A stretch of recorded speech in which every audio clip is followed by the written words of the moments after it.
네, 이제 시간이 10시 5분 돼가서 이제 시작을 하도록 하겠습니다. 네, 반갑습니다. 저희는 1인 기업 협회고요. 이렇게 매주 한 번씩 돌아가면서 협회 회원분들이 이렇게 특강을 진행하고 있고요. 오늘은 제 26회 특강제고요.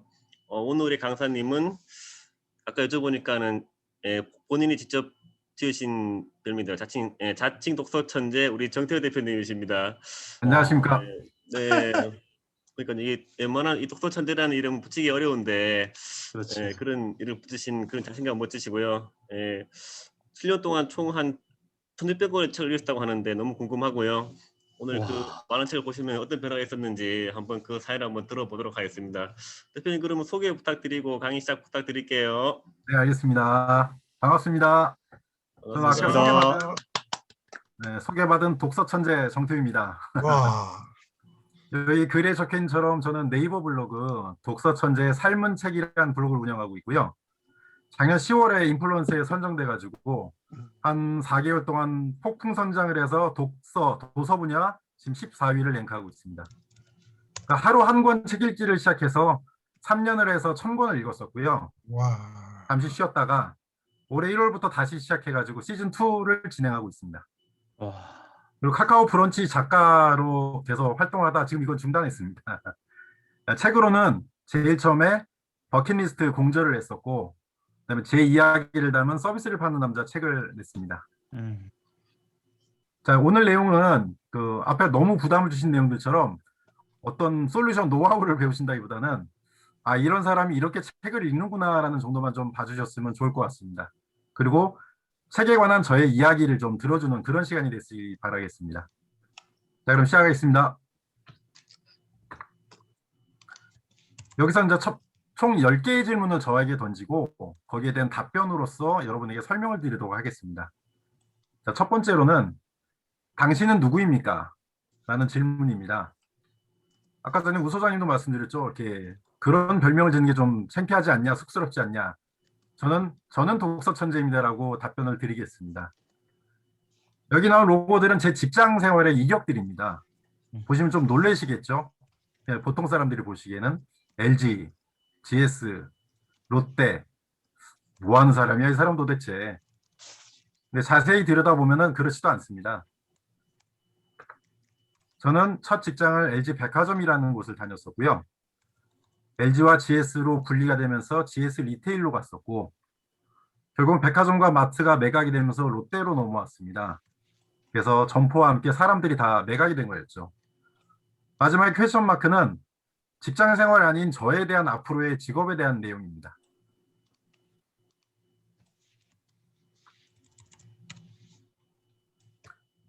계속되는 내용입니다. 책을 처음 읽기 시작했을 때 제일 첫 번째 책이 이 아래 그 사진에 보시는 김상훈 작가님의 와칭이었습니다. 첫 책을 제가 블로그에 기록을 남겼을 때 책을 읽고 쓴 두 줄은 두 줄밖에 안 됐어요. 처음에 어떻게 독서 후기를 쓸지를 몰라가지고. 어쨌든 이 책을 시작으로 해서 아, 이런 책이 있구나, 이런 세상이 있구나 하고 책을 처음 접하게 된 그런 계기가 된 책입니다. 그래서 지금은 이분의 작가님의 책이 여러 권이 있지만 그 당시에는 이 세 권이 대표적인 작품이었습니다. 와칭, 리듬, 마음을 비우면 얻어지는 것들. 이 세 권이 대표적인 작품이었었거든요. 근데 재밌는 거는 책을 한 50권에서 100권 정도쯤 읽었을 때 아버지도 천재는 아니었다라는 책을 읽게 됐습니다. 그 아빠가 아들한테 책에 대해서 설명해 주면서 그 자신의 삶에 대해서 설명하는 책인데요. 근데 모르고 이 책을 샀었는데 알고 봤더니 김상훈 작가님의 책이셨더라고요. 그래서 이때 저도 뭐 뒤에도 나오겠지만 저희 가족들과 떨어져서 지내던 시절이었었거든요. 그래서 아, 내 아이들에게만큼은 아빠는 천재가 되고 싶다. 책을 좋아하는, 책으로 인한 내 아이들에게 뭐든지 설명해 줄 수 있는, 그래, 너희들에게만큼은 아빠는 독서 천재야. 그래서 제 이름은 독서 천재로 시작했던 거였습니다. 보통 사람들이 보시기에는 그 독서 천재가 된 홍대리, 뭐 독서 천재가 된 홍 팀장 뭐 보시고 아예 따라한 거 아니야 그러는데 뭐 변명이긴 하지만 전혀 아닙니다. 저는 저희 아이들에게 그 독서 천재라는 그런 이름을 붙여주고 싶어서 처음에 만든 이름이었습니다. 그리고 옆에 보시면 메신저라 되라라는 책이 있습니다. 브랜든 버처드의 책인데요. 그 직업에 대한 걸 꿈꿨을 때 앞에 말씀드린 것처럼 직이 있으면 업이 있는 것처럼 향후에 내가 무엇을 할 것인가를 고민했을 때 메신저가 되고자 하는 생각을 품게 되었습니다. 메신저란 아주 좋은 글이든 어떤 좋은 책이든 남에게 전해줄 수 있는 것, 그렇게 전달할 수 있는 역할이 되겠다. 그래서 카카오톡에서 이때는 아, 나는 메신저다. 이런 식으로 품고 책을 읽기 시작했었습니다. 대표님 좀 화면 좀 크게 해주실 수 있을까요? 화면 크게. 전체 화면으로 하면 될까요? 네. 아, 보이시나요? 네네네네. 네. 네.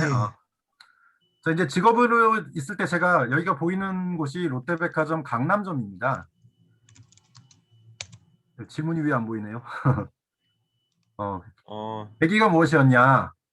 그 직장인으로서 마지막에 대한 고민이라고 답변을 썼는데요. 이때가 2013년 4월이었습니다. 한참 열심히 일하고 있을 때였는데 아침 8시에 그 공정거래위원회에서 조사가 왔습니다.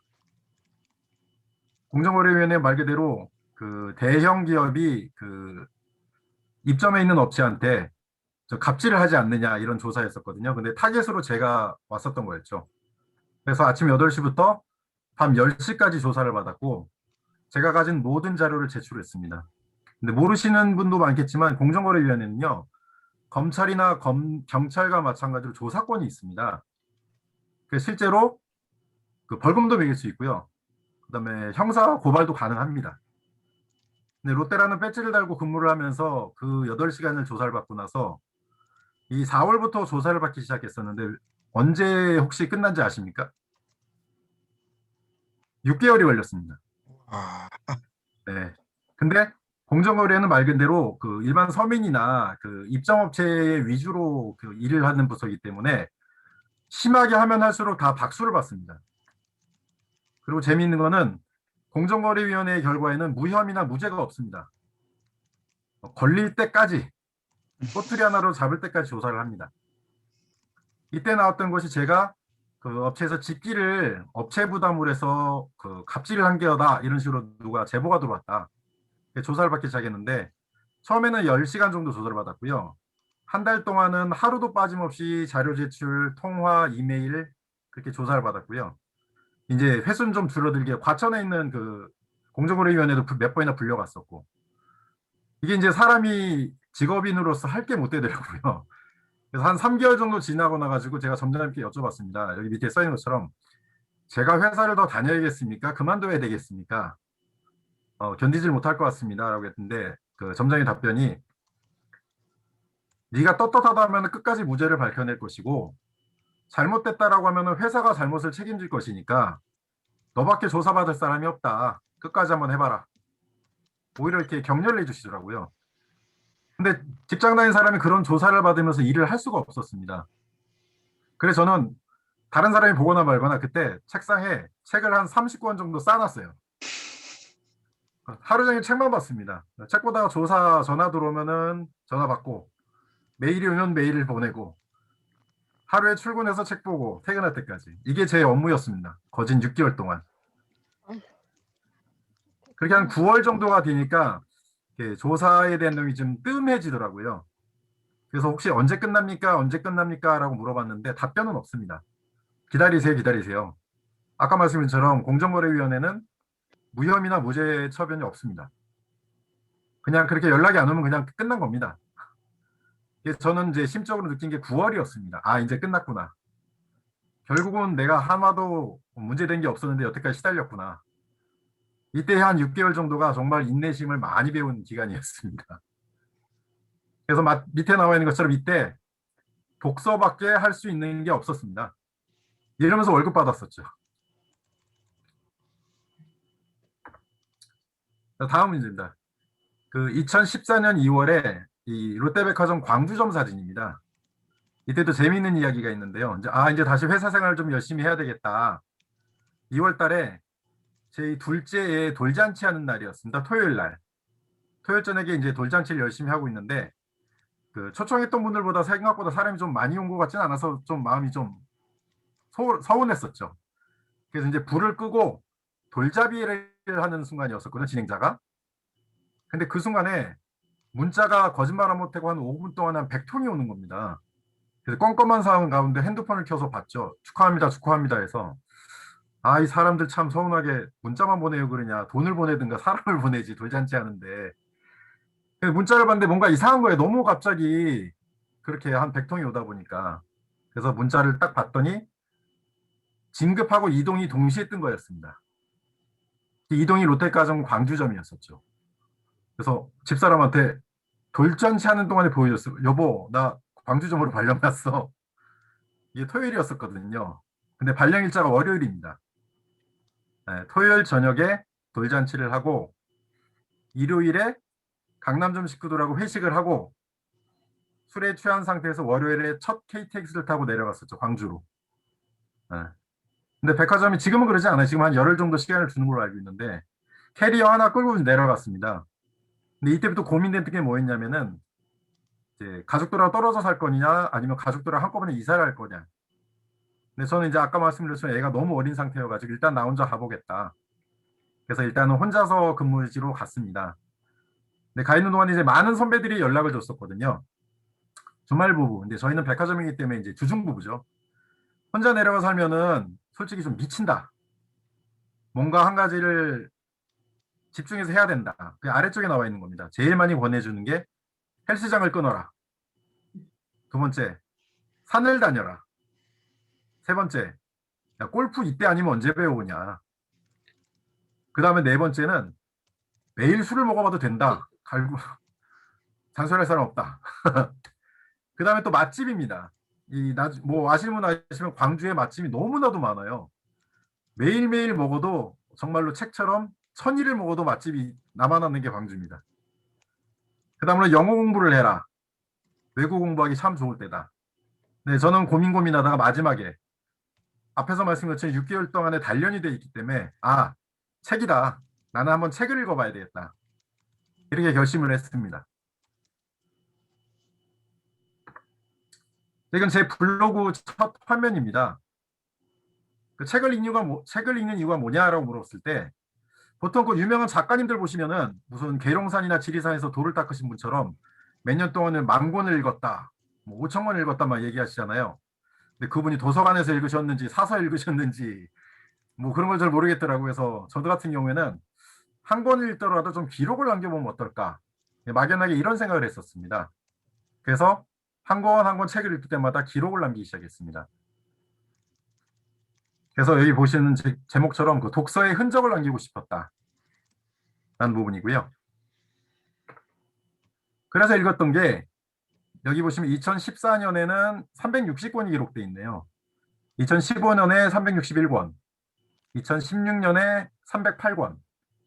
그래서 좀 무식하게 읽었습니다. 이때는 회식이 있거나 어디 뭐 이동이 있거나 잔업이 있거나 야근이 있을 때는 그 전에 쉬는 날에 한 하루에 5권도 읽어보고 그 다음에 한 권도 못 읽을 때도 있고요. 결국 어쨌든 기간 동안에 1,000권을 맞춰보고 싶었습니다. 그리고 아까 말씀드린 것처럼 2021년 올해죠. 일요일자로 어제까지가 92권을 읽었네요. 시즌2가 이번에 시작이 됐습니다. 책을 어떤 거에 읽느냐, 이건 정말로 바닥에서부터 시작했다고 말씀드리고 싶습니다. 지금은 이렇게 카테고리가 여러 가지로 나눠져 있는데요. 하나하나 읽어보면서 제가 분류를 했던 내용입니다. 크게 나눠보면은 책 속의 책이라는 카테고리가 있고, 이거는 책을 소개시켜주는 책입니다. 두 번째로 집중 독서라는 한 작가의 책을 처음부터 끝까지 국내에 발행된 순서대로 그대로 다 읽는 부분입니다. 그 아래쪽에 좀 굵은 글씨는요, 카테고리로 독서법, 마음, 심리, 자기계발, 뭐 자서전, 그다음에 나이, 시간관리, 뭐 인간관계 뭐 이런 식으로 있는데 제일 아래쪽에 보시면은 영업, 비즈니스, 세일즈라고 되어 있습니다. 제가 아무래도 백화점에 있다 보니까 그래, 영업을 얼마나 잘하는 사람들이 이 세상에 많나. 그래서 외국 사람이든 국내 사람이든 이런 책을 좀 읽어보자. 그래서 읽었던 게 한 100권 정도 됩니다. 그러다 보니까 오른쪽에 좀 뭐 제가 낸 책인데요. 이런 책도 내게 되었습니다. 나중에는. 그래서 답변으로는 직업에 대한 부분, 그다음에 관심사, 그다음에 모든 카테고리로 이렇게 늘어났다고 그렇게 말씀드리고 싶습니다. 그래서 처음에 읽기 시작했던 책들입니다. 직업에 관련된 내용이죠. 영업, 세일즈, 서비스. 여기 관련돼서 좀 내놓으라 하는 책들 중에 대표적인 책들입니다. 뭐 퍼스트 클래스 승객은 펜을 빌리지 않는다. 뭐 뛴 만큼 버는 세일즈맨, 영업의 고수는 어떻게 탄생되는가. 뭐 이런 책들 위주로 해서 한 100권 정도 읽고 나니까 나도 내 경험을 살려서 한번 책을 써보고 싶다라는 생각이 들더라고요. 그래서 일단 영업에 관련 책을 100권 정도 읽었고요. 그 다음에는 카테고리가 점점 넓어집니다. 그래서 이런 책도 한번 좀 읽어봐야 되지 않겠어? 이런 책들이죠. 대표적인 책들인데 뭐 이외에도 많지만 레이첼 카슨의 침묵의 봄이라는 책이라든가 뭐 그리스인 조르바, 그다음에 이기적 유전자라든가 과학서적에서는 빼놓을 수 없는 코스모스, 고전 독서에서 제가 제일 좋아하는 책이죠. 레미제라블. 이건 한 일주일 걸렸던 것 같습니다. 읽는데. 이런 책들로 점점 카테고리가 넓어졌습니다. 그래서 책을 어떻게 읽느냐. 저는 지금도 닥치는 대로 있습니다. 근데 중요한 거는 여기 있는 책장이 지금 제 방에 있는 책의 한 3분의 1 정도거든요. 나머지는 정리가 안 돼가지고 일부러 좀 사진을 못 올렸습니다. 이게 점점 더 쌓여가지고 나중에 좀 감당이 안 될 것 같습니다. 아래쪽에 북 퍼스트라고 써놨는데 그 시즌 1, 그 1000권을 읽으면서 경험했던 부분입니다. 하루 중에 책을 읽을 시간을 미리 계획표를 짜서 빼놓아야 됩니다. 그게 10분이든 1시간이든 주말이면 뭐 3시간도 좋고 그렇게 계획표대로 책을 읽을 시간을 계획을 빼놓고 그 다음에 나머지 업무를 하시면은 책을 읽을 수가 있습니다. 그렇지 않고서는 도저히 그 스케줄 관리를 할 수가 없습니다. 어떻게 하루에 한 권을 읽어요? 상식적으로 못 읽습니다, 그냥. 네. 말씀드린 것처럼 오늘은 10분을 읽어야지, 오늘은 30분을 읽어야지, 오늘은 2권을 읽어야지. 이렇게 한 일주일 정도씩 계획을 세우고 읽어보면은 지금 이제 너무나 당연해가지고요. 하루에 한 권은 좀 쉽습니다. 그래서 뭐 2권, 3권 정도까지는 조금 무리해서 읽는 편이고요. 그래서 일단 책 읽을 시간을 먼저 빼놓으면은 되는 것 같습니다. 자, 그럼 왜 1000권이냐? 이건 좀 상징성이 있습니다. 첫 번째로는 그 지방 근무자는 분들이 보통 근무를 3년 정도를 합니다. 군복무 비슷하죠, 예전에. 3년이라면은 아까 저희가 책 읽기 시작했다고 말씀드렸잖아요. 거기에 해당되는 1000권이 딱 스케줄이 나오더라고요.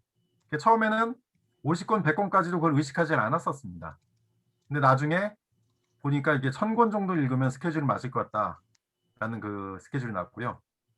화면에 보이는 거는 어머님의 종이학이라는 제목입니다. 제가 블로그를 작성하면서 한 900권 정도 됐을 때 그때 기록을 좀 해놓은 게 있습니다. 잠시 동안 제가 그걸 읽어드릴 텐데 그 화면에 제 얼굴은 보지 마시고요.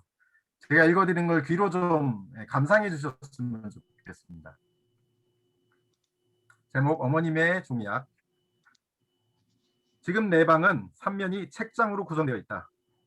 말 그대로 출입문 하나만 빼면 모든 벽이 붙박이장의 책꽂이로 되어 있다.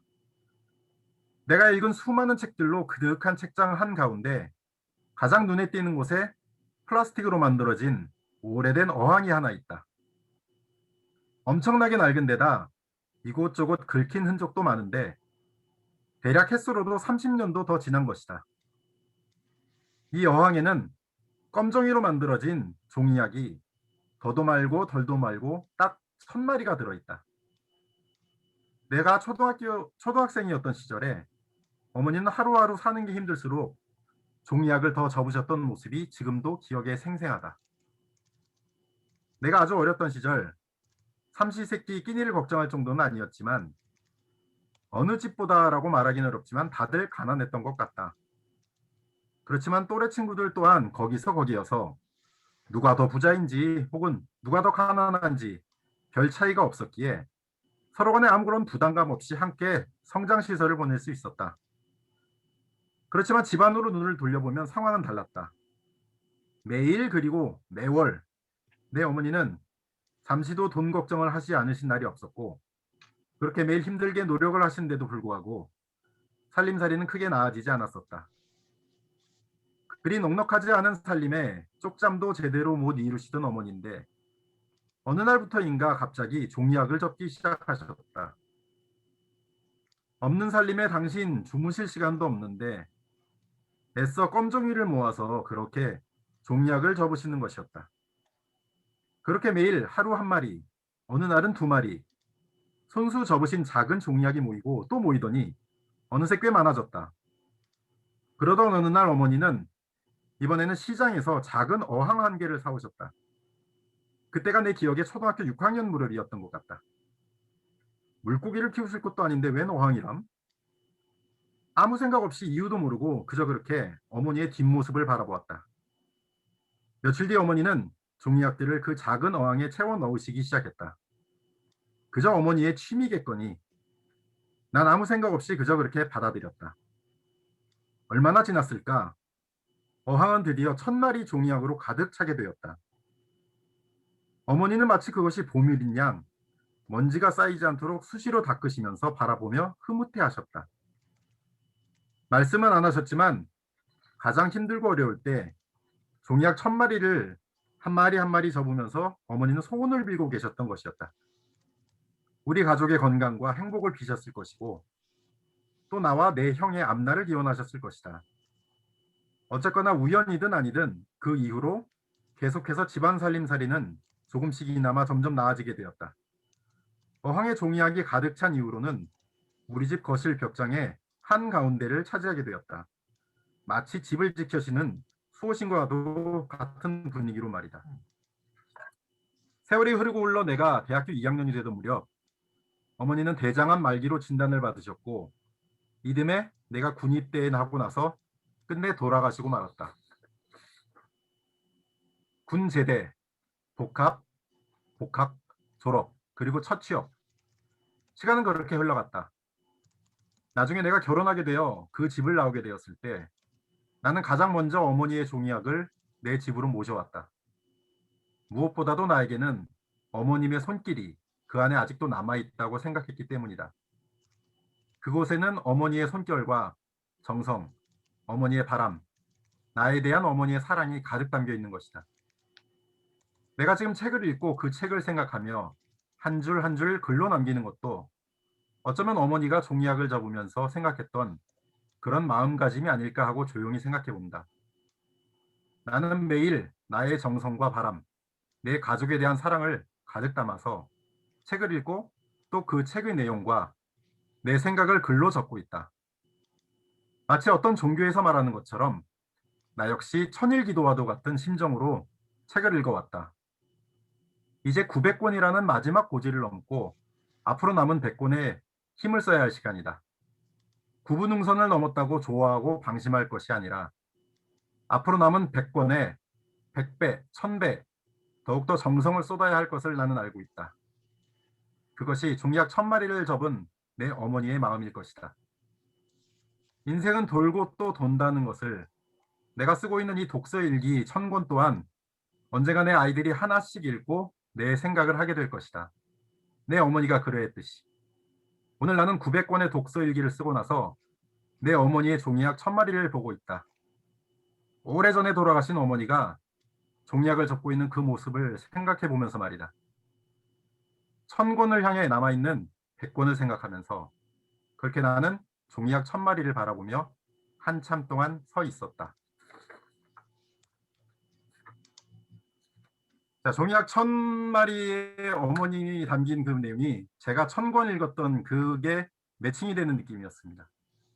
정말 1000권은 열심히 썼다고 생각합니다. 자, 다음 넘어가겠습니다. 그 책에서 뭘 배웠느냐? 많고 많은 것들이 있겠지만 저는 이 4가지를 말씀드리고 싶습니다. 첫 번째 긍정, 두 번째는 인내심, 세 번째는 방향성, 네 번째는 감사라고 적고 싶은데요. 첫 번째 긍정이라고 하는 것이 모든 책들이 많이 긍정을 가르친다고 합니다. 근데 저는 책을 읽으면서 많이 배운 것 중에 하나가 좀 다르게 배운 것 이거 한 가지가 있습니다. 우리가 알고 있던 절대 긍정이라는 내용이 있지 않습니까? 뭐든지 포지티브, 플러스. 근데 좀 더 깊게 들어보면은 사전에 나오는 긍정의 두 번째 뜻이 있습니다. 그것이 뭐냐면은 일정한 판단에서 문제로 되어 있는 주어와 수어의 관계를 그대로 인정하는 일, 즉 S는 P다. 뭐 이런 형태의 명제를 참이라고 승인하는 것이다. 이게 무슨 말이냐면요. 나는 뭐든지 다 할 수 있어. 나는 잘할 거야. 이렇게 말하는 것도 있지만 자기가 부족한 점을 인정할 줄 아는 게 긍정이라고 하는 것입니다. 아, 내가 이게 부족해. 아, 난 이거를 못했었어. 그러니까 난 이걸 더 해야 돼. 이런 부분이 긍정의 진짜 뜻이 아닐까 한번 생각해 봤습니다. 두 번째로는 여기 인내심이라고 이렇게 돌 쌓는 모습인데요. 아까 말씀드린 것처럼 저는 6개월 동안 책을 가지고 돌을 쌓았습니다. 그만큼의 인내를 해본 게 제 인생의 큰 경험이었다고 생각합니다. 자, 세 번째는 방향성입니다. 단순한 직장인으로서 그렇게 쓰러져가는 선배들을 많이 봐왔습니다. 난다긴다한 선배들이 나이가 차면 다 소리 소문 없이 사라지는 부분이 있었습니다. 저도 아직 그 직장인입니다. 그렇지만 그나마 다행인 것은 제가 이 책을 통해서 어떤 방향성이라도 설립했다는 것. 난 이렇게 가야 되겠다. 이쪽으로 나아가야 되겠다. 이걸로 시작해야 되겠다. 이것만이라도 할 수 있다는 것에 되게 감사하게 생각합니다. 네 번째로는 감사의 마음입니다. 되게 편한 그 직장 생활을 했다고 생각했었는데 되돌아보니까 정말로 주변에서 그렇게 저를 도와주렸던 사람이 너무나 많았다는 걸 알게 되었습니다. 저렇게 나에게 관심을 가져주고 격려를 해주고 따뜻한 말 한마디, 질책을 해줄 수 있는 선배들. 돌아보면 나를 도와주는 사람이 이토록 많구나. 가족 외에도, 친구 외에도 감사하는 마음까지. 저는 책에 통해서 배운 네 가지가 있다면은 긍정, 인내심, 방향성, 감사. 이 네 가지를 말씀드리고 싶습니다.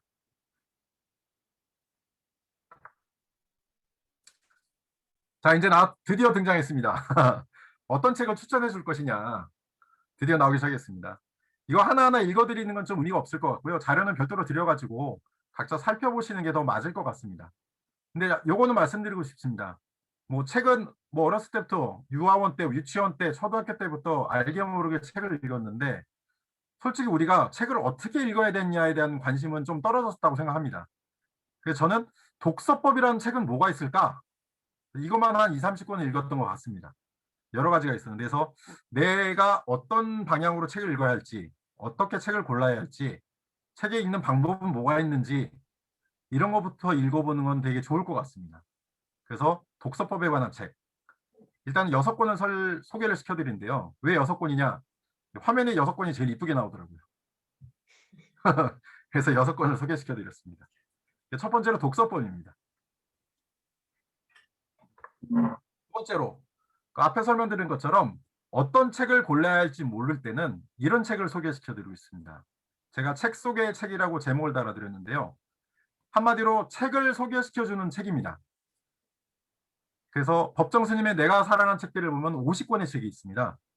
그래서 저는 초반에 어떤 책을 읽어야 될까 고민하다 고민이 더 이상 필요 없다. 이 책에서 나와 있는 순서대로 그렇게 하나하나 읽어보면 50권이다. 그럼 50일은 지나가네. 이런 식으로 선택을 했었고요. 그런 책들이 여기 있는 게 지금 6권을 지금 대표적으로 보여드린 거고 이거 외에도 한 6권이 더 있습니다. 근데 아직 읽고 있는 중입니다. 그래서 이거 다 읽으면 한 4년, 5년은 될 것 같은데 어쨌든 그래도 저는 지금 읽고 있습니다.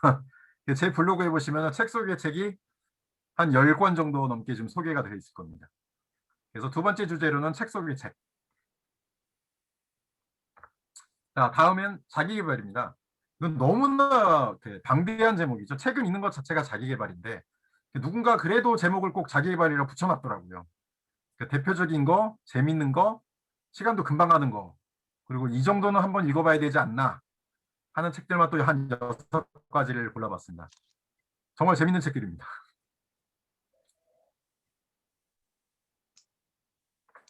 자, 다음에는 인간관계입니다.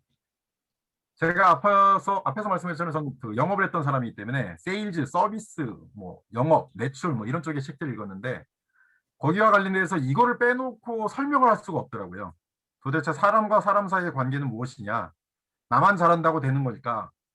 아니 상대방을 어떻게 속된 말로 꼬셔야 되나?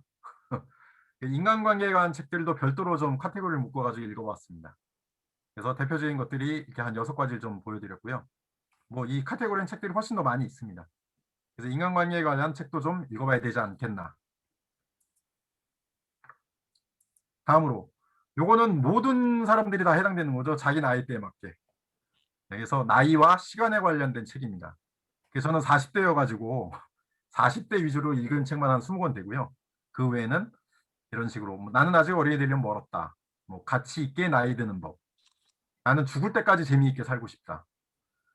뭐 이런 책들이 있을 것이고요. 그래서 자기 나이대에 맞춰서 책을 골라서 읽는 것도 꽤나 재미있을 것 같습니다.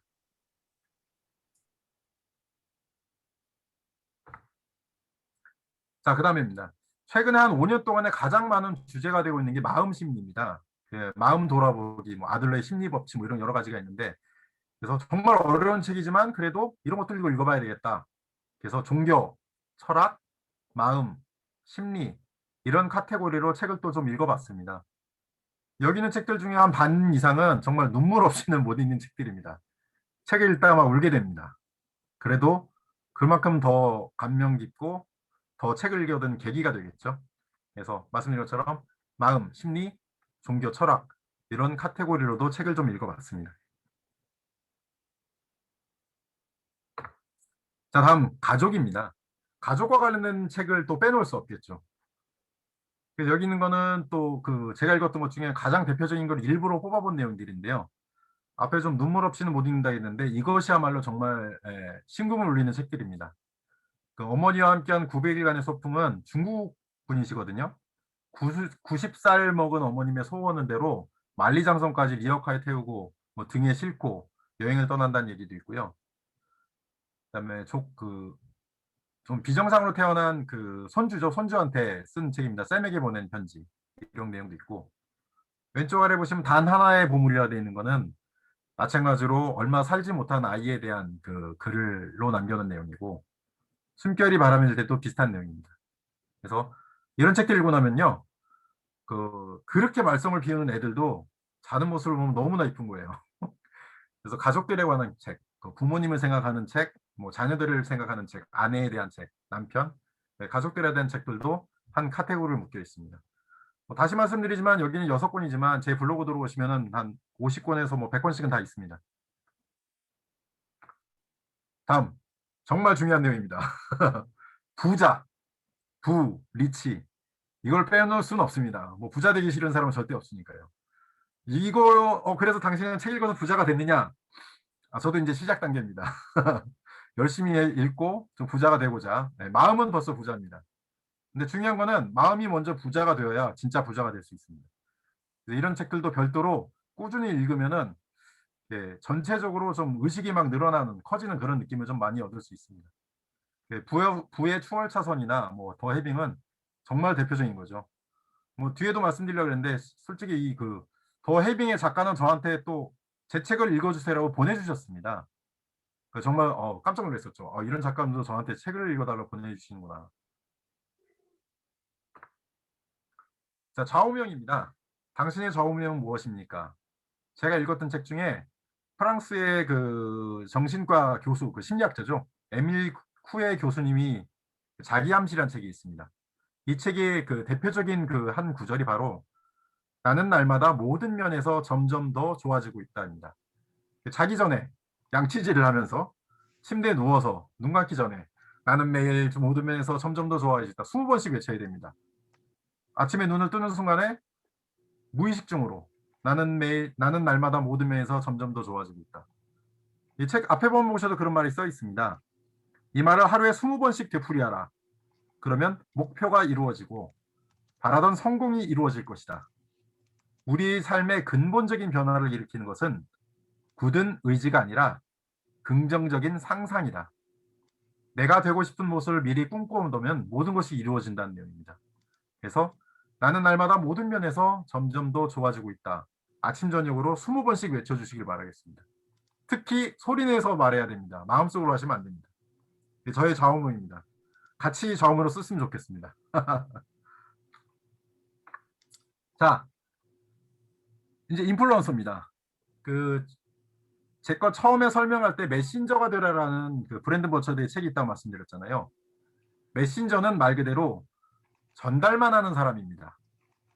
있는 그대로 고지곳대로 내 이야기나 내 생각은 하나도 가감 없이. 근데 인플루언서는 다르거든요. 말 그대로 영향력이 있는 자. 그 모든 종교들에서 그런 말이 있지 않습니까? 선한 영향력. 책을 읽으면서 제일 좋아하는 이 5글자가 뭐냐라고 하면은 저는 선한 영향력이라고 말씀드리고 싶습니다. 제가 책을 읽고 변화되는 것처럼 제 책 또는 제가 읽은 책에 대한 블로그의 설명들 그런 것들로 인해서 누구 하나 한두 명씩 좋은 생각을 하게 된다면 그것만큼 더 좋은 일은 없다고 생각합니다. 그래서 저는 작년 10월 말일 겁니다. 그 인플루언서에 되고 나서 정말로 뭐 대학에 합격한 것만큼 기뻤습니다. 아, 네이버에서 나를 정말로 세상에 선한 영향력을 끼치는 그런 인플루언서로 인정을 해주는구나 라는 생각이 들었습니다. 그래서 화면에 보시면은 이제 한 5달 정도 됐는데 벌써 한 팬이 한 7천 명이 조금 안 되네요. 언제 그렇게 늘어나는지 모르겠습니다. 물론 저도 팬을 많이 들고 있고 많은 분들이 또 제 팬이 되어주시고 있습니다. 여기도 제 설명 써놨네요. 블로그와 똑같이. 고전에서 신작까지. 베스트셀러는 당연히 매일 책을 읽고 매일 글을 씁니다. 7년간 1600권 독서 후기 블로그 등록이라 써놨는데요. 한 열흘만 있으면 이걸로 앞에 숫자를 살짝 바꿀 겁니다. 1700권을. 그 도서 관련된 그 정말로 신이죠. 신 이분들은. 제가 독서 천재면 이분들은 신입니다. 신. 제가 지금 14위라고 말씀드렸는데요. 세상에나 1등부터 15등까지만 표시를 했는데 엄청난 사람들입니다. 팬 수도 11,000명에 블로그만 17년 운영하신 분도 계시고요. 책을 한 2,000권 넘게 읽으시고 써주신 분도 계시고 유튜브 하신 분들, 뭐 네이버 TV, 포스트, 뭐 작가 뭐 엄청나요. 그래서 와 이분들하고 제가 견준다는 것 자체가 전 이제 5개월 됐는데요. 깜짝 놀랐습니다. 아까 전에 저한테 뭐 인플루언서로 뭘 배우겠다고 말씀하셨는데 저는 이분들에 비하면 3발의 피입니다. 정말 대단하신 분들입니다. 그리고 이분들은 이게 직업인 것 같으세요. 뭐 하루에 글 올리는 것도 막 한 10개씩 올리시고 그 수준 자체가 거의 뭐 어디 신문사 잡지 기자분들 올리는 수준으로 글을 쓰시더라고요. 뭐 편집하는 거나. 그래서 와 어떻게 이분들이 이렇게 하나 저도 지금 궁금합니다. 그래서 조금이라도 닮아가려고 하고 있는 중입니다. 보시면 아직은 14등입니다. 죄송합니다. 재밌는 거 한 가지입니다. 요새 그 키워드 네이버를 포함해서 키워드에서 가장 많이 뜨는 키워드 중에 하나가 미라클 모닝입니다. 책 제목이기도 하고 원래는 2016년에 발간된 책이거든요. 근데 2021년 2월에 갑자기 이게 그 많이 회자되고 있습니다. 그래서 저도 이 책 한번 읽어봐야 되겠다. 그래서 책을 읽고 블로그에 글을 남겼습니다. 그 다음부터 딱 이틀 후에 어떻게 됐냐. 여기 보시면은 제 독서 천재 정태우라고 되어 있는 앞에 도서 전문 블로거라 해서 노란색 표시가 되어 있잖아요. 노란색. 그 네이버에서는 블로거들 중에 인플루언서는 3명만 금은동으로 표시를 합니다. 그래서 제게 금색이고요. 바로 밑에 은색, 그 밑에 동색, 금은동으로 되어 있습니다. 그래서 저는 제가 읽은 책 중에 한 10권 정도가 지금 금메달, 1위로 표시가 되어 있습니다. 네이버 검색을 해서 미라클 모닝하고 검색을 지금 해보시면 제일 위에 책이 뜨고요. 그 밑에 바로 제가 쓴 그 독서 후기가 떠 있습니다. 저도 깜짝 놀랐고요. 아 이런 게 네이버의 힘이구나. 인플루언서의 힘이구나. 근데 정말 안타까운 거는 제가 백화점 경력만 20년을 했다고 말씀드렸었는데 그건 말씀 안 드렸네. 백화점에서만 20년인데 제 전문 분야는 가전제품, 가구, 침구류, 주방용품 쪽입니다. 내가 애초에 여기에 눈을 떠서 가전제품만 했으면은 아유 집에 있는 모든 가전제품은 다 협찬을 받았지 않았겠나 그런 생각을 해봤습니다. 지금도 늦지 않은 건지 모르겠습니다. 어쨌든 저는 책 도서 분야 인플루언서고요. 지금 이걸 활동을 하고 있는 부분입니다. 현재는 처음에 이 강의를 우리 소장님께 제안해 주셨을 때 어떤 분이 물어봤습니다. 3년에 1,000권이면은 1,000만 원 돈인데 와 책값만 해도 장난 아니었겠어요. 물론입니다. 전 그 당시에 단 한 권도 빌려서 읽은 책이 없습니다. 다 사서 읽었고요. 물론 중간에 헌책들도 있습니다. 근데 구하지 못해서 절판된 책들도 있고요. 재밌는 건 그중에 한 6개월 동안 기를 쓰고 구해가지고 한 10만 원 주고 구한 책도 있습니다. 근데 어쨌든 인플루언서가 되고 나니까 정말 책을 좀 읽어주십사는 책들이 많이 좀 들어오고 있습니다.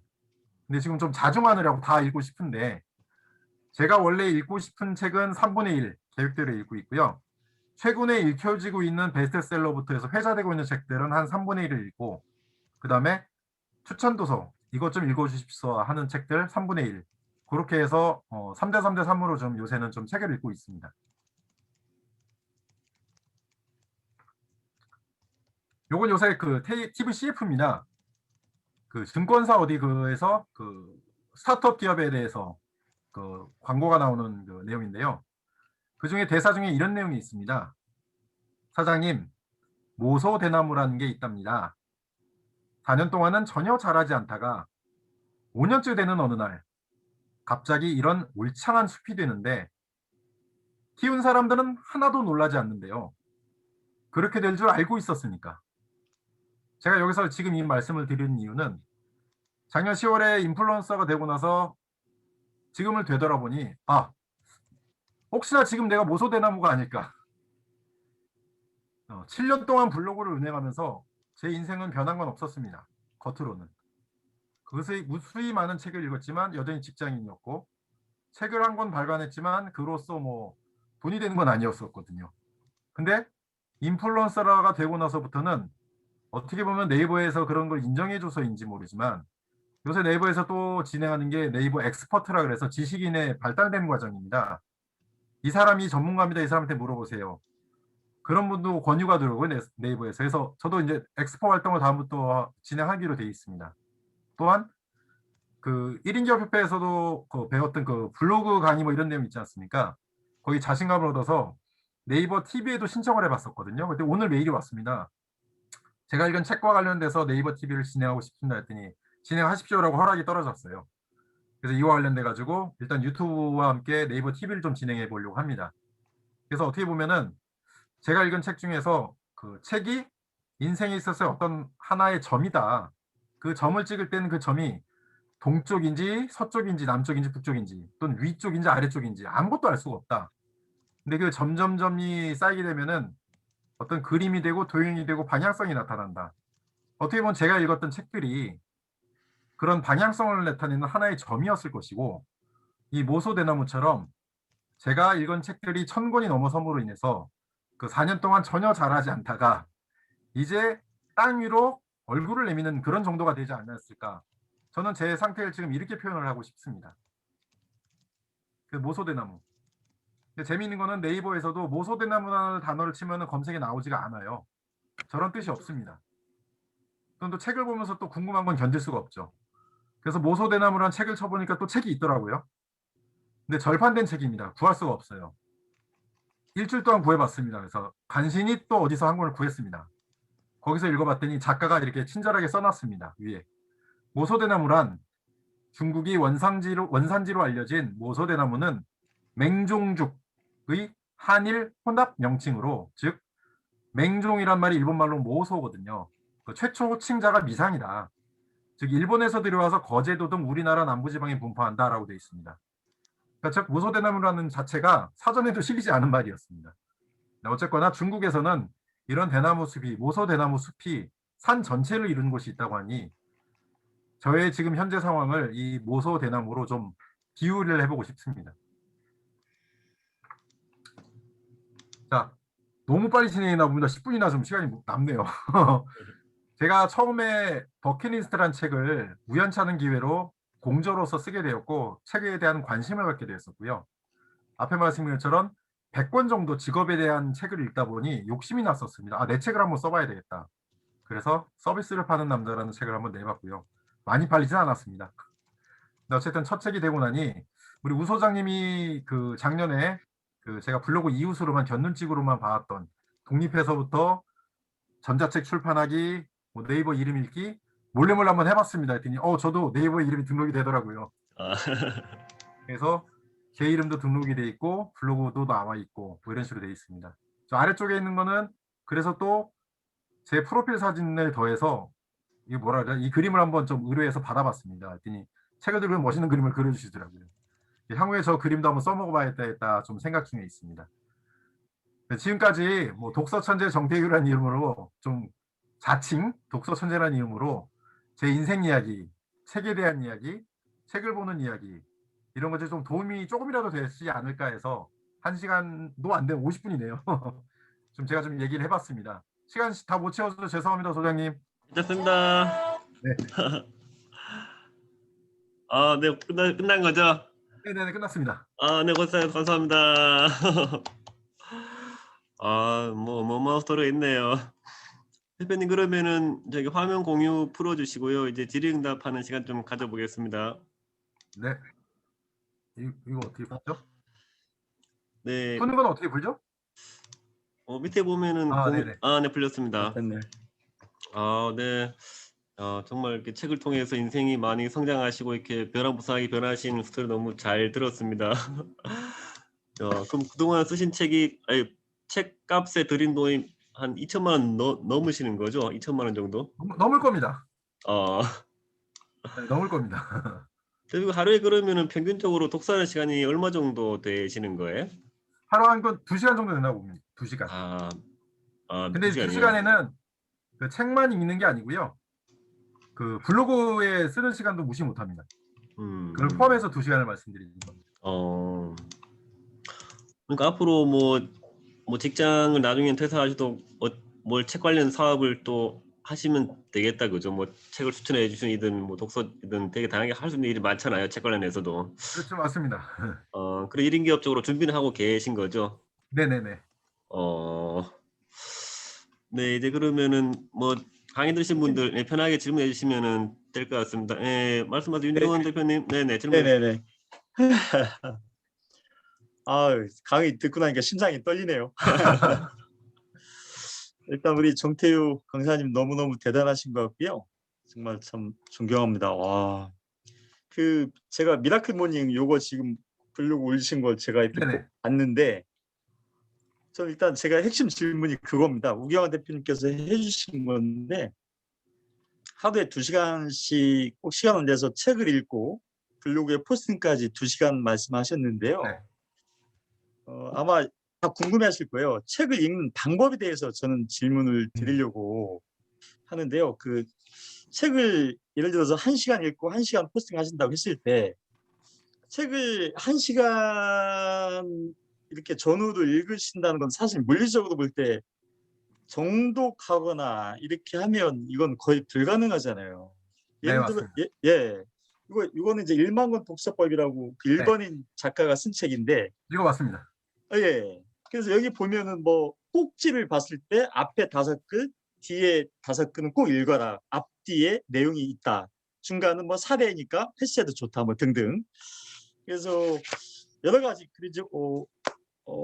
사례를 보고 총 5장, 1장부터 5장까지 쓰면 마음에 드는 핵심이라고 생각되는 장의 꼭지를 키워드로 빨리 읽어라. 뭐 이런 식 등등. 그래야 이게 독서가 좀 빨리 가능할 것 같은데, 우리 강사님만이 가지고 있는 책 읽는 독서법, 저는 정말 궁금하거든요. 부탁 말씀드리겠습니다. 예, 저도 그 1000권 독서법, 10,000권 독서법 다 읽어봤고요. 네네네. 포토 리딩이라든지 뭐 이런 거 다 읽어봤습니다. 그렇죠. 외감되지만 약간 좀 건방진 내용일 수 있는데요. 네네네. 저는 읽고 나서 그 책을 다 덮어버렸습니다. 다 거짓말이라고 생각했습니다. 왜냐하면은 책을 읽는 목적이 중요하다고 생각합니다. 내가 지금 왜 이 책을 읽느냐. 그렇죠. 근데 예를 들어 기술과 같은 IT 쪽의 전문가들 같은 경우에는 현재 트렌드하고 단어 그런 내용이 중요하기 때문에 그분들은 앞에 말씀드린 그런 책으로 읽어서 상관없습니다. 지난 내용 필요 없어. 이거 나와 관련된 부분이야. 이거 내가 관심 있는 부분이야. 즉 발췌 독서를 한다 그러거든요. 띄엄띄엄 내가 원하는 부분을 읽어도 전체의 맥락이 이어지는. 그렇죠. 그런 부분들은 그런 게 상관이 없는데 네네. 예를 들어 시라든가 소설이라든가 그런 부분들은 그렇게 읽는 방법이 전혀 말이 안 맞는 그렇죠. 거거든요. 네. 끊어지니까. 그렇기 때문에 일단 내가 이 책을 왜 읽느냐에 대한 걸 먼저 생각을 해야 될 거 하고 두 번째는 책의 종류입니다. 내가 읽는 책이 뭐냐에 따라서 독서 방법이 바뀝니다. 예를 들어 그 역사서 같은 경우는 언제 무슨 사건이 몇 년도에 일어나고 뭐 이런 내용들이 나오거든요. 네네. 그럼 그 숫자들은 전혀 중요하지가 않아요. 우리가 중고등학교 때 그런 암기를 위해서 책을 읽는 건 아니지 않습니까? 그런 거 그냥 쑥 지나가도 상관이 없습니다. 보시면서 눈대중으로. 그렇죠. 다만 아까 말씀드린 책에서 어떤 이렇게 굵은 줄이 구워졌다든가 별색이 되어 있던가 이런 부분은 반드시 보거든요. 제가 책 읽는 점에서도 빼놓고 설명 안 드린 부분이 있는데 저는 무식하게 처음부터 그렇게 다 읽기 시작했습니다. 제일 처음에는. 처음에는. 지금도 물론 다 읽습니다. 다만 책 중에 내가 절대로 잊어버리지 말아야 할 것이 어느 부분이냐를 표시를 하는 부분이거든요. 적게는 저는 5개, 정말 많으면 15개까지 포스트잇을 표시를 합니다. 아, 포스트잇을 붙이시는군요. 네. 빨간 줄을 긋고 포스트잇을 붙입니다. 어, 그래서 한 권을 다 읽고 나면요, 시간이 되면은 그 부분만 다시 읽어요. 아니면은 그 다음날도 상관없습니다. 그 부분만 다시 읽습니다. 그럼 희한하게도 처음부터 끝까지 읽었던 내용이 생각이 납니다. 그렇죠. 그리고 블로그에 남긴 거는 아까도 보셨지만 네. 그 밑줄 부분들이 블로그에 제가 페이지까지 해서 표시를 해놨습니다. 네, 맞아요. 네. 한번 보시겠습니까? 네, 그렇게 봤습니다. 네. 그게 나중에 제가 출퇴근을 하거나 아니면 목욕을 하거나 잠자기 전에라든가 핸드폰으로 책을 볼 수 있는 내용입니다. 제가 읽은 책을. 그래서 저는 나름 디지로그 독서법이라고 이름을 붙여가지고 디지털과 아날로그. 아날로그 책을 한 번을 다 읽고 나면은 그 다음에는 제가 읽어서 표시한 부분, 감명 깊었던 부분, 그런 부분을 별도로 표시를 하고요. 나중에 그 부분만 다시 읽습니다. 그리고 핸드폰으로 한 번 더 읽습니다.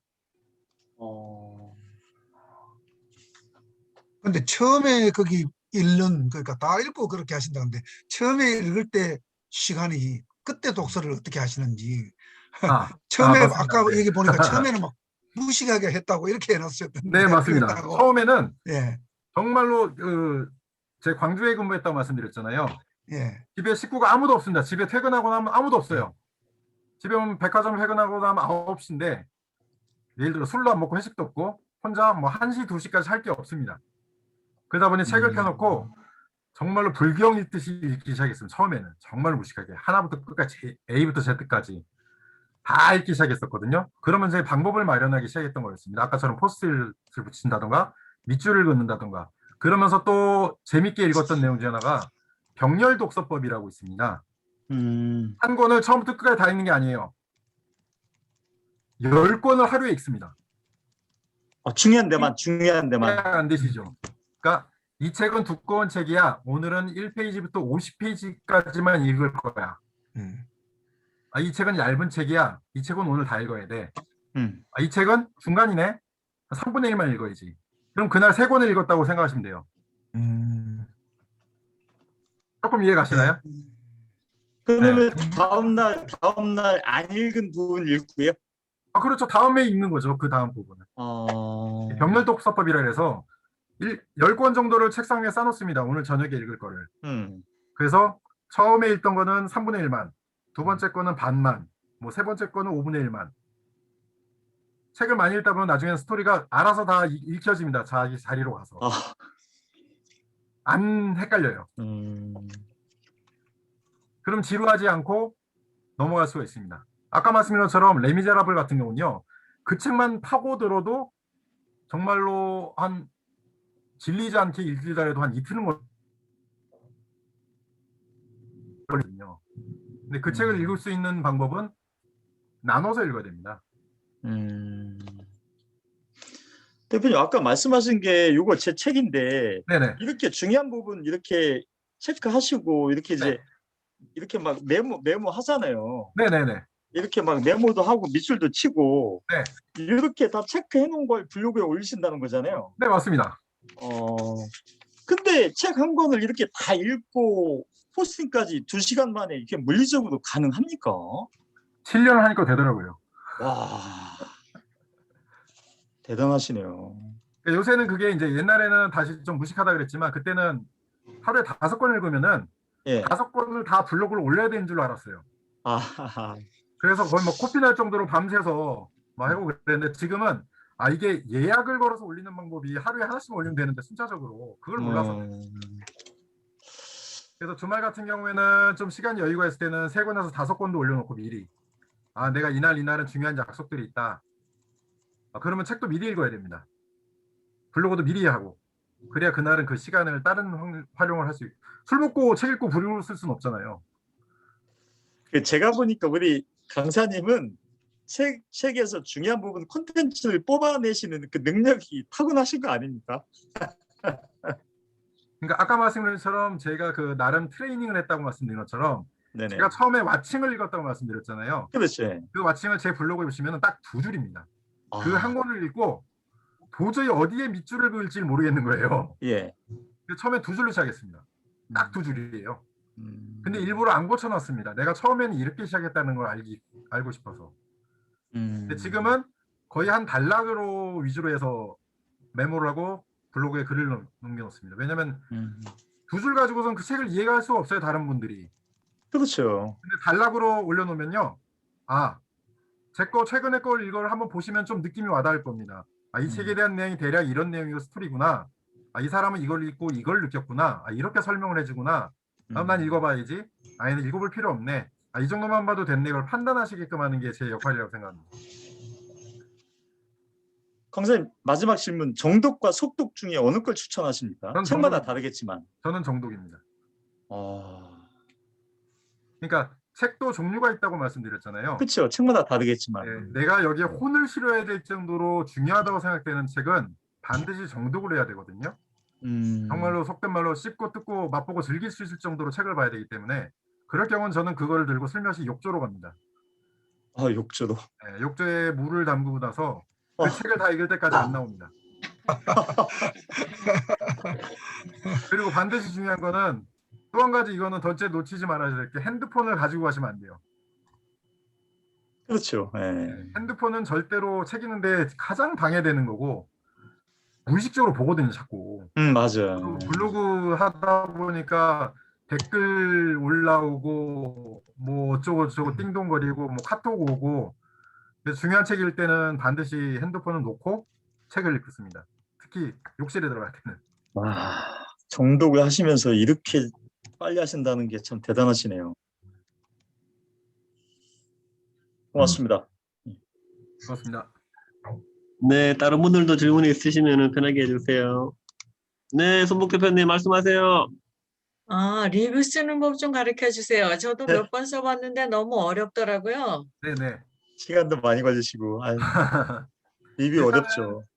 일단은 뭐 제가 쓴 걸 좀 읽어보시면은 그때마다 리뷰는 다 다릅니다. 어떨 때는 리뷰- 감정이 리뷰하고 독후감하고는 틀린가요? 다르죠. 다릅니다. 리뷰는 다릅니다. 네. 그 독후감은 예, 책을 읽고 난 후에 감상문이라는 뜻이잖아요. 말 그대로. 그렇죠. 책의 예. 느낌. 그거는 딱 느낌밖에 없는 거예요. 나는 이 책을 읽고 이렇게 느꼈다. 예. 그게 독후감이거든요. 리뷰는 다릅니다. 리뷰는 책에 대한 전체적인 객관적인 설명도 들어가는 부분이 있고요. 책을 소개하는 부분도 있고 마찬가지로 거기에 대한 나의 생각도 들어갑니다. 그리고 약간의 포장도 들어갑니다. 책을 소개하고 싶을 때는 책을 약간 좀 띄워주는 느낌이라고 할까요? 이 책은 난 정말 재밌게 읽었다. 이런 책은 정말로 좀 많이 좀 사람들한테 홍보해주고 싶은데 이럴 때는 글이 더 많이 써져요. 그게 독후감 아닌가요? 그러니까 그게 좀 여러 가지가 복합돼 있다고 말씀드리고 싶습니다. 그렇죠. 리뷰는 총망라한 걸로 보면 되겠네요. 네네네. 근데 이제 제가 최근에 이제 어떻게 보면 좀 방향마다는 좀 다르겠지만 대체적인 패턴을 말씀드리면은 그 책을 읽는 법과도 마찬가지입니다. 대부분의 책들은 앞쪽에 저자의 서문이 있지 않습니까? 책을 시작하는 프롤로그 부분. 네, 프롤로그. 책에 대한 저자의 사랑이 담긴 글이 있는 경우가 있어요. 그 부분을 제 리뷰에 반드시 넣는 경우도 있습니다. 별색으로 표시를 해서. 작가가 이 책에 대해서 이렇게 생각한다 라는 부분이 들어가는 부분이 있고요. 특히나 고전 문학이 있지 않습니까? 고전 문학은 앞에서부터 오지 마세요. 이건 제 전적인 주관입니다. 두껍디 두꺼운 고전 문학은 뒤편을 보면은 역자의 설명이 먼저 들어갑니다. 역자의 설명을 읽어보면 책에 대한 이해가 더 빨라요. 고전 문학을 보시면 러시아 뭐 이상한 이름도 못 외울 이름들 막 나오고 하나도 내가 도대체 뭘 읽은 거지 뭐 이런 게 나오는데 오히려 역자의 그 설명을 보고 나면은 책에 대한 내용이 쭉 먼저 이해가 되고 그 다음에 책 읽으면 훨씬 수월합니다. 그래서 블로그를 남길 때도 일부러 그 부분을 발췌해서 넣는 경우도 있습니다. 그래야 이해가 쉽거든요. 이분이 책을 번역하신 분이 책에 대해서 이렇게 설명을 해줬다. 그 부분을 리뷰에 넣어주면 이해하기가 훨씬 쉽습니다.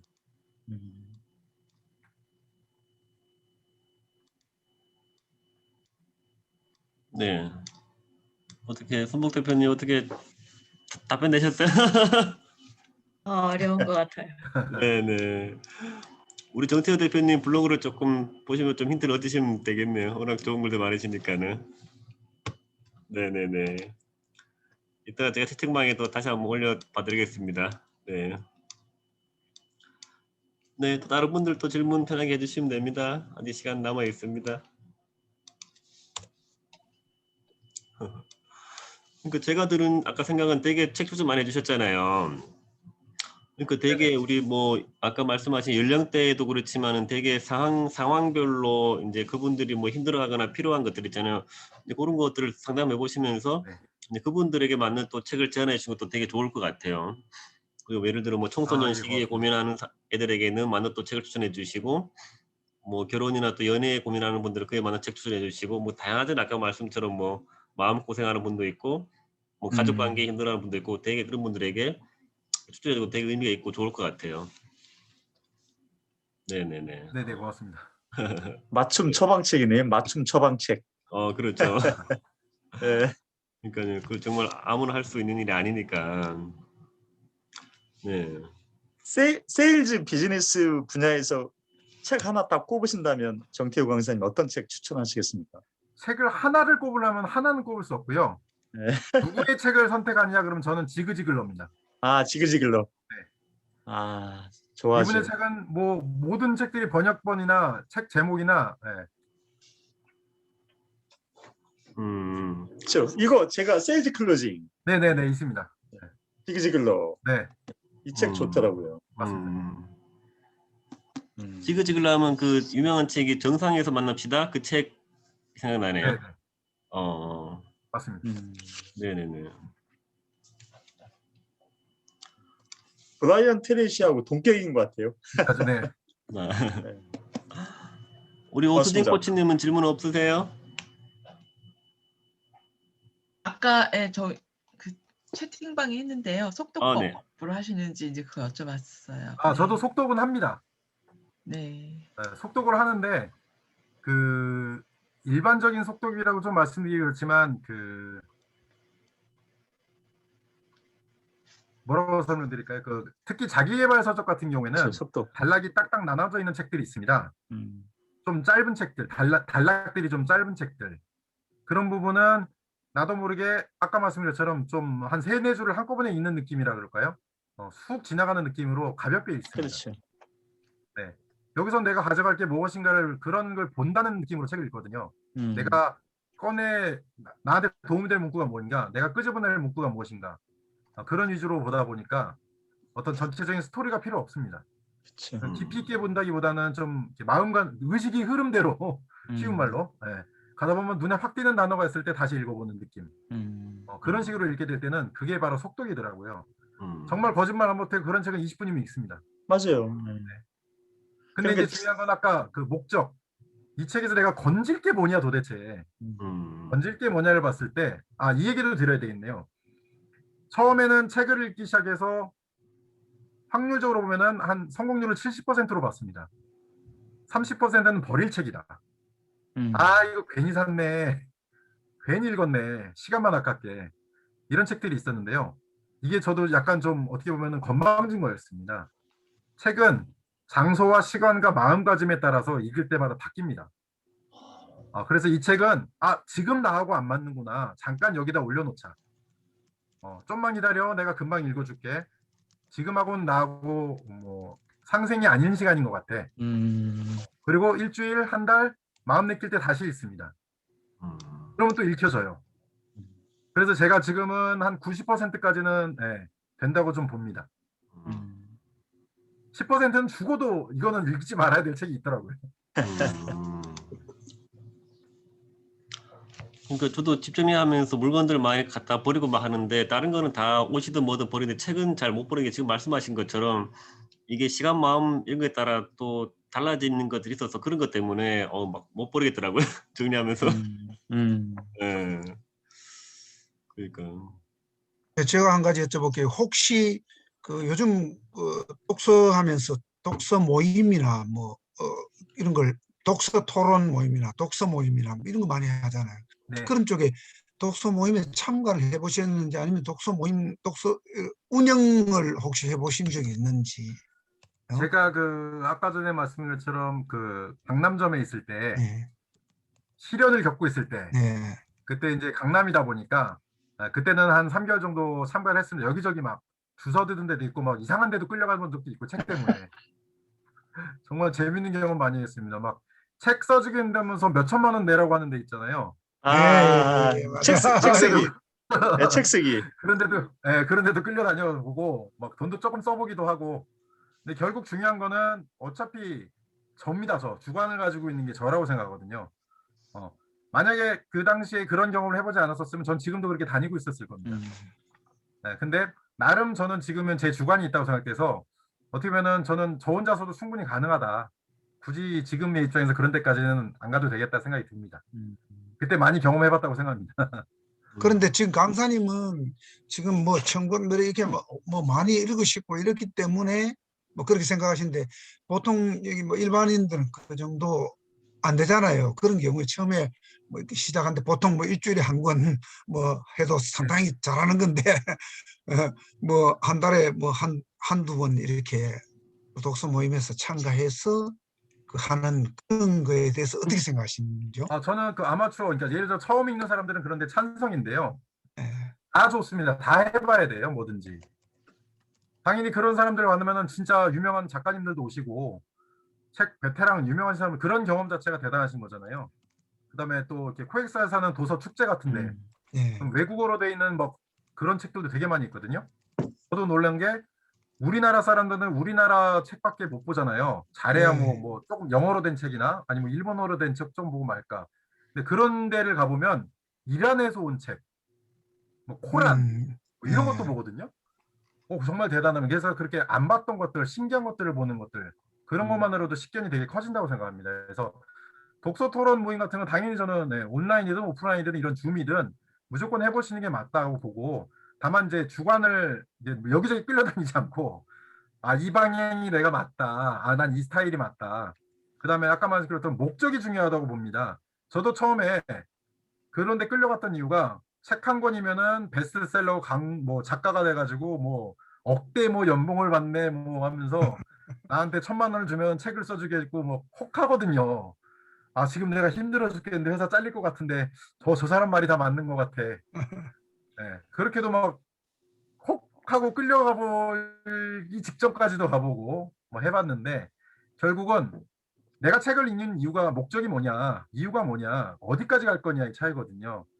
정말로 무슨 작가가 되기 위해서 여기도 중요한 단어가 저자하고 작가의 차이점을 구별하라는 내용입니다. 우리는 그냥 형식적으로 맹목적으로 똑같다고 보거든요. 그렇죠. 같은 사람으로 해석하죠. 근데 작가는 전업 작가를 예. 뜻합니다. 당신이 거기에 평생 목숨을 걸 것이냐, 그게 진정한 작가의 의미고요. 저자는 책 내는데 돈 주고도 할 수 있습니다. 대필 작가 써도 되고요. 아까 말씀드린 것처럼 50만 원, 100만 원, 200만 원 주면 책 써주는 데 많습니다. 난 내 이름으로 된 책만 한 번 갖고 싶어. 난 저자가 되고 싶어. 내 지금은 지금으로 만족해. 내 친구들한테 죽기 전에 내 책 한 번 내고 싶어. 그건 저자입니다. 저자와 작가를 구분하라는 얘기죠. 그래서 내가 책을 읽을 때 책을 읽는 목적이 무엇인지 어디까지 가고 싶은지를 생각하라는 얘기입니다. 요즘 그런 프로그램에 보면 뭐 저도 요즘 그런 사람 만나고 이렇게 보니까 뭐 전부 작가로 지금 다 호칭을 하더라고요. 그래서 저자라고는 얘기는 안 하죠. 저자와 작가 이걸 제가 후기 적으면서 과연 그 의문을 가졌었거든요. 이 저자 초청 강자냐, 뭐 작가 초청 이거 좀 헷갈려가지고 오늘 좋은 말씀 들었습니다. 통상적으로 책 한 권 내면 그냥 작가라고 부르잖아요. 그렇죠. 근데 그런 차이가 있네요. 어떻게 보면 뭐 저 혼자 한 게 아니라 어디서 주워 들은 내용이 좀 포함되어 있는 분들이 있었는데 제가 보기엔 적어도 저자와 작가의 구분은 그런 의미라고 생각합니다. 대표님, 저는 갑자기 또 궁금해지는 게 이렇게 많은 책을 보시면서 당연히 지식이 늘어나고 뭐 인플루언서가 되고 이렇게 변화들이 많으셨잖아요. 네. 근데 그런 거를 조금 넘어서서 책을 통해서 영혼이 깊어진다 그래야 되나요? 우리가 되게 인생이 힘들거나 뭐 그럴 때 스스로 내가 되게 마음이 넓어지고 영혼이 커지고 막 그런 것도 이렇게 견딜 수 있는 지혜가 늘고 이런 쪽으로도 많이 조금 느낌이 오시는가 궁금하네요. 중요한 질문이시다. 네네. 오늘 내용 중에 그 얘기 드린 것 중에 얘기 안 드린 내용 중에 하나가 저는 백화점에 근무했을 때 말씀드렸잖아요. 백화점에서 제일 싫어하는 사람이 누굴까요? 진상 고객? 진상 고객? 인상이거든요. 인상입니다. 근데 저는 아까 말씀드린 것처럼 가전제품, 가구 이런 좀 무거운 제품들을 담당하고 있었던 팀장이었었습니다. 근데 강남에 근무할 때 제 그 당시 한 15년 경력 중에 제일 진상 고객을 만났어요. 맞아. 회사를 그만두고 싶어 죽을 정도로 막 미치길 만한 사람을 만났는데 에어컨입니다. 에어컨.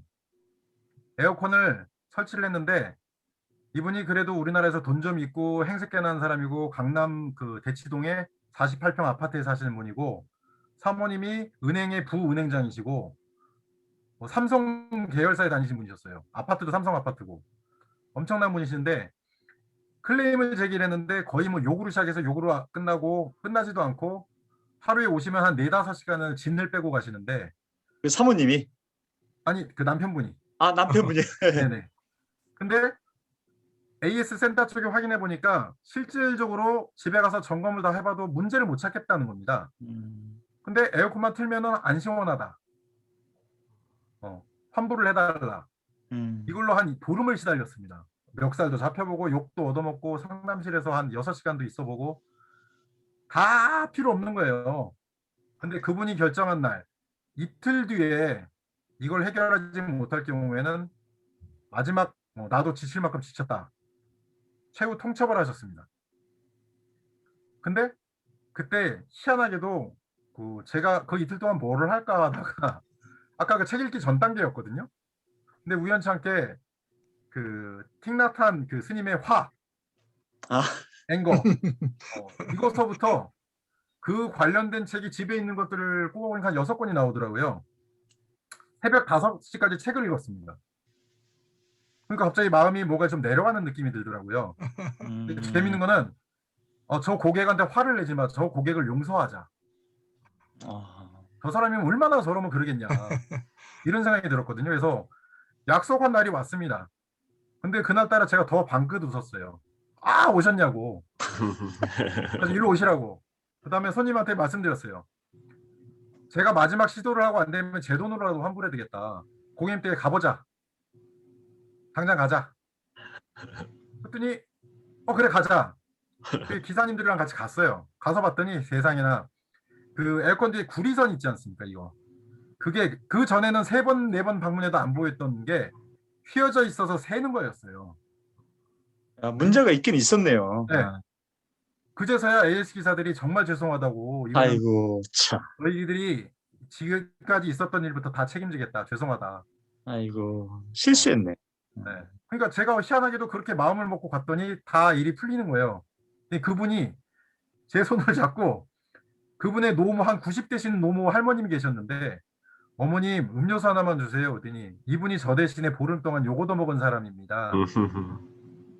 이게 모든 게 다 풀리는 느낌이 들더라고요. 근데 저는 그게 그 책의 느낌, 책 덕분이 아닐까. 그 에너지가 고객을 용서하겠다라는 마음을 먹은 순간에 이게 전해진 게 아닌가.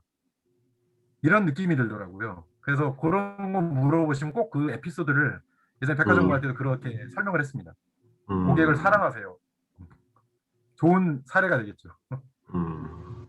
실제 우경화 대표님께서 질문하신 것처럼 실제 이렇게 많은 다독을 하시면서 말씀하신 것처럼 삶의 어떤 관점이나 인식 이런 게 많이 변화가 있으셨다는 거죠, 결론은. 네, 맞습니다. 그게 중요한 건 포인트니까. 그 두 가지를 또 뭐 부차하게 설명을 드리자면은 의식의 크기라 그러잖아요. 제 처음에 생각이 요만한 종지 그릇이었습니다. 책을 읽기 전에. 어떤 내용을 해도 들어받을 수가 없습니다. 그래서 제일 대표적인 얘기로 제가 아까 우스갯소리를 말씀드렸지만 부자가 되려면 먼저 마음이 부자가 돼야 된다는 내용이거든요. 내 그릇의 크기를 이만큼 키워놓지 않으면 그 어떤 좋은 얘기를 해도 귀에 절대 안 들어옵니다. 맞아요. 다 사기꾼의 얘기로만 들리지.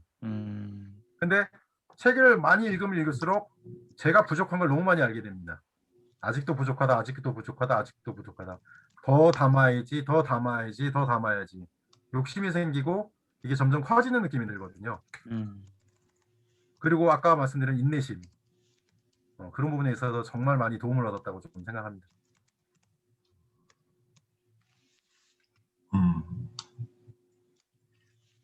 그러니까 저도 말씀처럼 뭐 인생이 되게 힘들거나 그런 위기 상황이나 그럴 때 되게 책에서 봤던 그런 좋은 글귀들이 막 생각이 나서 힘이 되거나 그런 지혜나 아이디어를 얻는 그런 경우들이 많이 있었던 것 같아요. 들어보니까.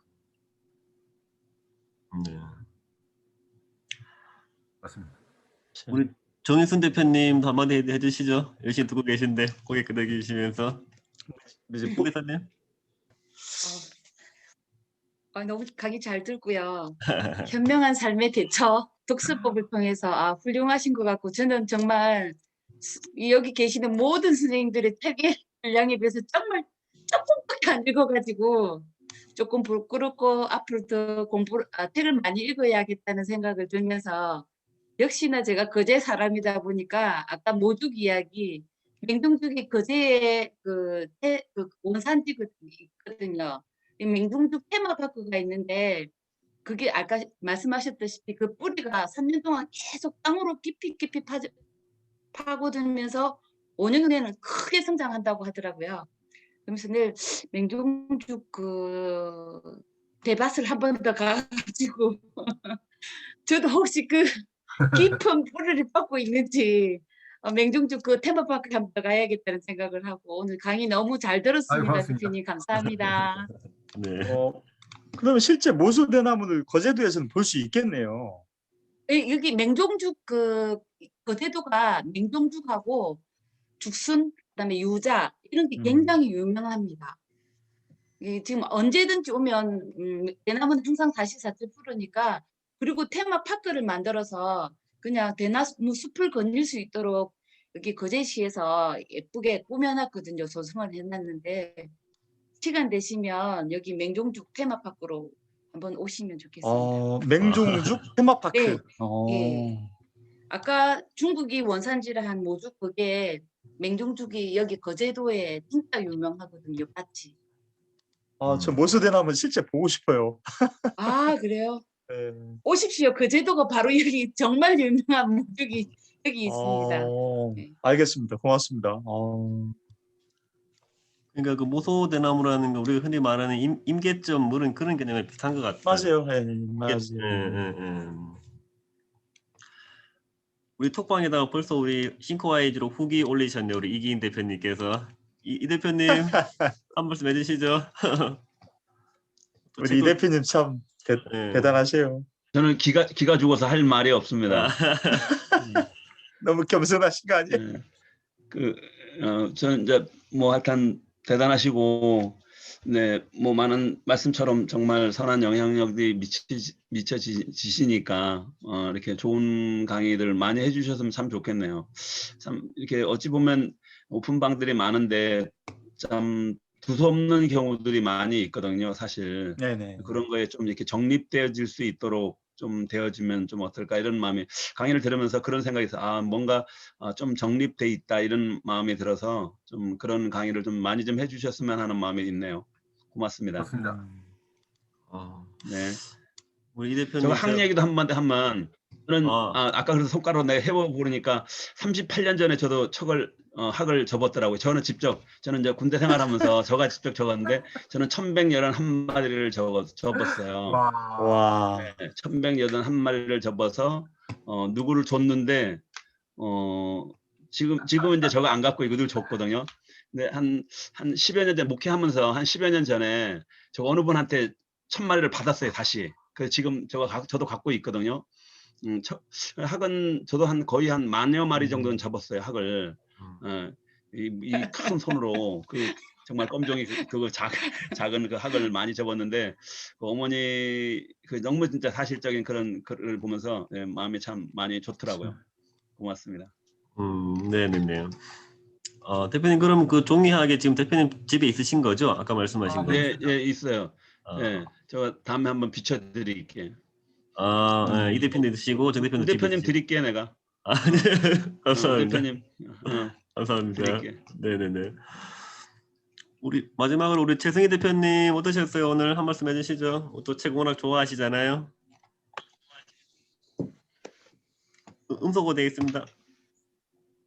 네, 강의 너무 감명 깊게 잘 들었고요. 저도 정말 이렇게 어떻게 하면 좀 책과 좀 더 가까이 가면서 양도 좀 이렇게 충분히 늘려가면서 이렇게 할 수 있을까. 근데 지금 저는 이제 발걸음을 지금 뛰고 있어요. 지금 뛰고 있고. 근데 저는 이제 좀 궁금한 게 누구나 다 어떤 계기가 있잖아요. 계기가 있는데 대표님 같은 경우에 어떤 책을 그렇게 읽으시게 된 계기가 조금 제가 앞부분을 좀 못 들었습니다. 그래서 아까 말씀하셨는데. 아까 다 말씀하셨어요. 네네.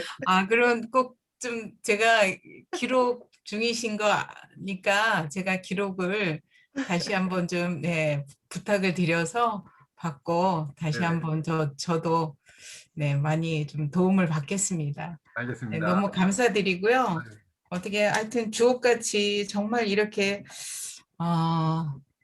다른 일을 하시면서 독서 관련도 아니고 책 관련도 아니고 또 작가도 아니시고 근데 물론 이제 작가가 되셨죠. 그러시면서 이렇게 책에 대한 그 깊은 영역으로 이렇게 하실 수 있었는지 저는 그게 굉장히 놀랍고 본받고 싶습니다. 네, 잘 들었습니다. 감사합니다. 네. 네. 아유, 그러니까 오늘 강의가 처음 말씀했는데 전혀 뭐 긴장 안 하시고 자꾸 너무 잘하시는 것 같은데 자연스럽게. 처음이시라고요? 줌 강의는 처음이시래. 줌 강의는. 중간에. 네, 그러니까요.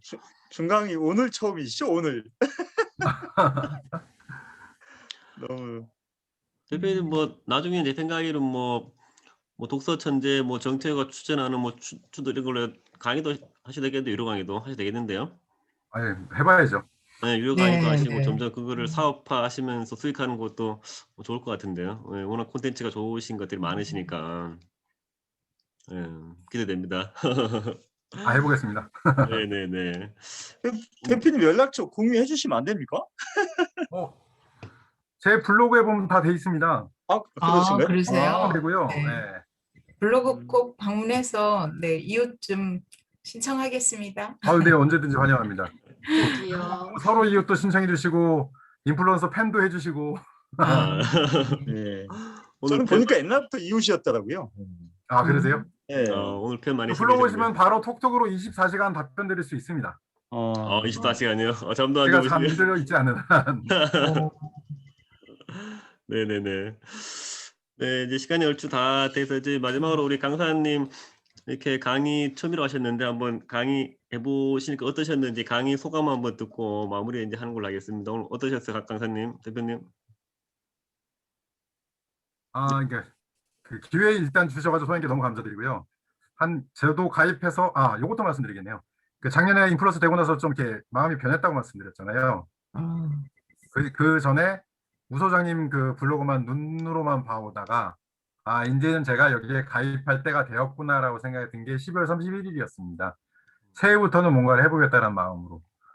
저희는 원래 백화점에 있다 보니까 그 새로 들어온 신입사원이나 서비스라든가 강의는 많이 합니다. 원래 뭐 3명 단위든 50명 단위든 100명 단위든 그런 건 많이 합니다. 근데 이제 줌 이런 거는 얼굴도 뵙지 않은 분들 앞에서 전혀 또 그 집단 자체가 다르잖아요. 거기는 무엇을 하러 온 사람들이 명확하기 때문에 듣고자 하는 내용도 명확합니다.